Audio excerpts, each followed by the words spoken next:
کو معلوم ہونا چاہیے پہلی جنگ عظیم 1917 سے شروع ہو کر 1919-1920 میں ختم ہوئی ہے۔ 5-6 ملکوں کی بڑی جنگ جس میں 1 کروڑ سے زائد لوگ مارے گئے اور وہ 4 سال چل رہی ہے۔ اور دوسری جنگ عظیم 1939 سے شروع ہو کر 1945 میں ختم ہوئی۔ 6 سال چلی ہے جنگ، 5 سال سے زائد جنگ چلی ہے، اور ادھر 5 ملک ادھر 7 ملک لڑ رہے ہیں۔ 2 کروڑ سے زائد لوگ اس میں مارے گئے، اور آج بھی اس کی رپورٹ دوسری جنگ عظیم کی اٹھا کے پڑھ لیجئے۔ جن علاقوں میں وہ جنگ ہوئی آج بھی وہ زمینیں پیداوار کے قابل نہیں ہیں۔ کروڑوں لوگ مارے گئے ہیں، لاکھوں عورتیں بیوہ ہو گئی، لاکھوں بچے یتیم ہو گئے۔ تو جنگیں سالوں لگتی ہیں، اور یہاں ہندوستان میں واسکو ڈی گاما 1601 میں آ گیا تھا ہندوستان کا راستہ معلوم کرتے ہوئے۔ جیسے کولمبس نے امریکہ کا پتہ لگایا، ویسا ہندوستان کا پتہ واسکو ڈی گاما نے لگایا، 1601 میں آیا۔ پھر اس کے بعد تجارتی قافلے آتے 1700 کے آس پاس میں ایسٹ انڈیا کمپنی بنی ہندوستان میں، اور وہ کمپنی کے بہانے بارود اور بم اور فلاں ہتھیار فوج سب اندر آتے گئے۔ بنگال میں قبضہ، پھر میسور میں ادھر پھر ادھر قبضہ ہوتے ہوتے 1700 1800 1947 میں ہندوستان آزاد ہوا۔ پورے 245 سال انگریز یہاں پر رہا۔ تو کیا ایسے ہی بڑے امن اور شانتی کے ساتھ رہا؟ صرف ایک بادشاہ ٹیپو سلطان میسور کے بادشاہ سے 4 بڑی بڑی جنگیں ہوئی۔ بنگال کے بادشاہ سے کتنی بڑی جنگیں ہوئی؟ تو آج جنگیں صرف ہندوستان کی جنگ 100 سال سے زائد عرصہ لی ہے، 100 سال سے زائد عرصہ لی ہے۔ تو بزرگوں یہ جنگیں کیا ایسے ہی ختم ہو جائیں گی؟ ہم 1 مہینہ 1.5 مہینے کے احتجاجات اور مظاہروں میں یہ رزلٹ نکالنے کی فکر کریں کہ کچھ بھی نتیجہ نہیں نکل رہا ہے، کچھ بھی پیچھے ہٹے جیسا نہیں دکھ رہا ہے، فلاں نہیں ہو رہا ہے۔ نہیں، ایسا نہیں ہوگا۔ انہوں نے زندگیاں لگا دی ہیں، انہوں نے 100 سال محنت کی ہے، تب جا کے مارکیٹ میں آئے ہیں۔ تو آپ کو بھی ایک لمبا عرصہ محنت کرنا پڑے گا، صبر کرنا پڑے گا، اپنے قائدوں لیڈروں پہ بھروسہ کرنا پڑے گا۔ ہتھیلی میں سرسوں اگانے کا مسئلہ نہیں ہے، ہتھیلی میں حیدرآباد دکھانے کا مسئلہ نہیں ہے کہ بھئی آج بیج بوئے کل اناج اور درخت اگ جائے۔ محنتیں ایک فصل تیار ہونے کے لیے 6 مہینے 3 مہینے لگتے ہیں۔ ایک نسل تیار ہونے کے لیے 3 نسلوں کو گزرنا پڑتا ہے۔ ایک فصل تیار ہونے کے لیے 3 مہینے گزرنا پڑتا ہے، تو ایک نسل تیار ہونے کے لیے 3 نسلوں کو گزرنا پڑتا ہے۔ دادا محنت کرنا شروع کرے گا اپنی اولاد پر، تب جا کے پوتوں میں وہ اخلاق پیدا ہوتے ہیں۔ بیٹے کوئی ادھر ہٹے کوئی ادھر ہٹے، ان میں سے جو بنے گا وہ اپنی اولاد پہ محنت کرتے ہوئے تب جا کے کوئی رزلٹ نکلتا ہے۔ ایسی جلدی نتیجہ نہیں نکلے گا۔ اس واسطے یہ سوچنا کہ اتنے دنوں سے مظاہرے احتجاجات فنا ہو رہے ہیں پھر بھی کچھ نتیجہ نہیں نکل رہا، بالکل غلط بات ہے۔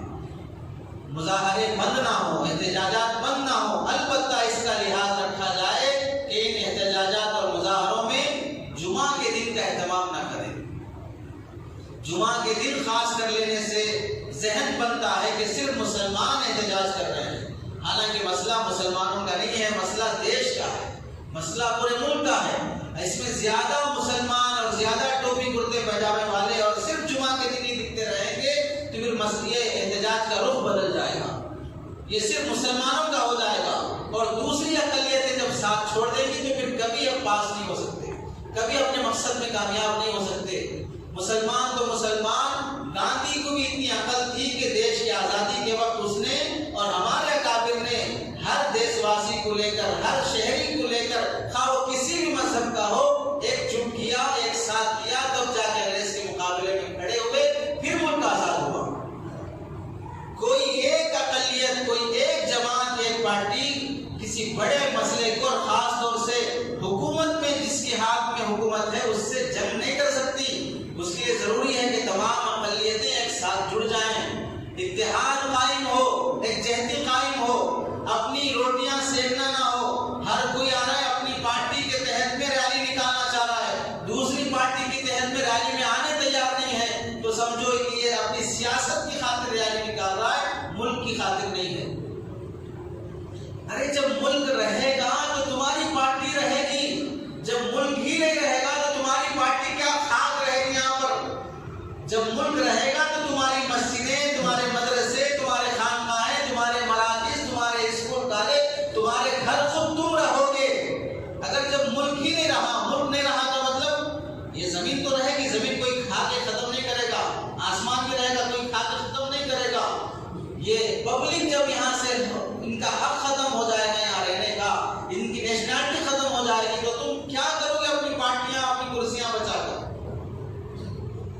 واسطے صبر سے کام لینا، استقامت سے کام لینا، جلدی نتیجے کی فکر میں نہیں رہنا۔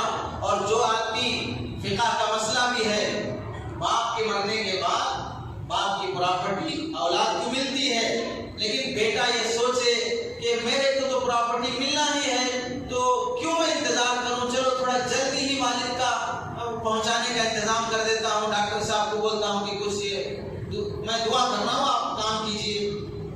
اس بیٹے کو احمق، پاگل کہیں گے، اور شریعت یہ کہے گی کہ ایسی اولاد کو وراثت نہیں دی جائے گی، ایسی اولاد کو وراثت نہیں دی جائے گی۔ ہر کام کا ایک ٹائم ہوتا ہے، اس ٹائم پر ہی وہ پراپرٹی اس کو ملے گی، ٹائم سے پہلے نہیں ملے گی۔ ایسے ہی قوموں کے عروج اور زوال کا بھی ایک ٹائم ہوتا ہے، وہ ٹائم پر ہی وہ کام و فیصلہ اللہ کرتے ہیں۔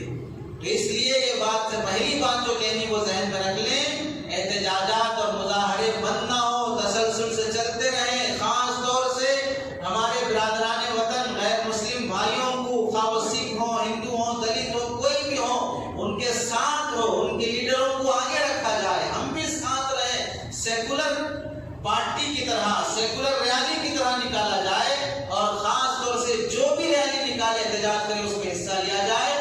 نعرے لگانے میں اسلام کا نعرہ نہ ہو، اسلام کا کوئی نعرہ نہیں ہوگا۔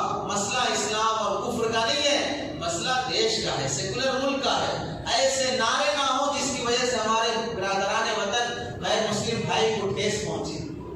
مذہبی نعرہ نہ ہو، مذہبی شبی نہ ہو، اور ان میں بیانات ایسے نہ ہو کہ یہ دیش مسلمانوں کا ہے، ہندو یہاں سے جائیں، ایسا نہیں۔ یہ دیش سب کا ہے، مسلمانوں کا بھی ہے، ہندوؤں کا بھی ہے، سب کا ہے، سب کو رہنے کا حق ہے۔ یہ صرف دوستوں کا نہیں، دشمنوں کا بھی دیش ہے۔ یہ اسی وجہ سے ہم نے بھولے پن سے دشمنوں کو کرسی دے کے رکھی ہے، دشمنوں کو